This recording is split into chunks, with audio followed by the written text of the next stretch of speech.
అయింది. ఇంకా సన్నవంతా కూడా నేను మొక్కలు వేసుకోవడానికి ఉంచుకున్నాను. ఇదంతా ఈ పిలకలు వేర్లు ఇవంతా తీసేసి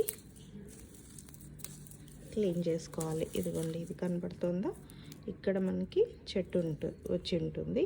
ఈ వేర్లు ఇవంతా కూడా ఇలా అంటే పోతాయి అంతా. ఈ సైడ్ ఇవంతా పసుపు మనకి ఇట్లా తుంచుకోవాలి. ఈజీగా ఇట్లా వచ్చేస్తాయి. ఇది తుంచుకొని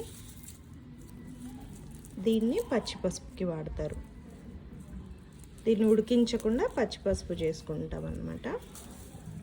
సో పెద్దవంతా ఉడికించడానికి వేసాను. సన్నవంతా నేను మళ్ళీ గార్డెన్లో పెట్టుకోవడానికి ఉంచుకున్నాను, విత్తనానికి ఉంచుకున్నాను.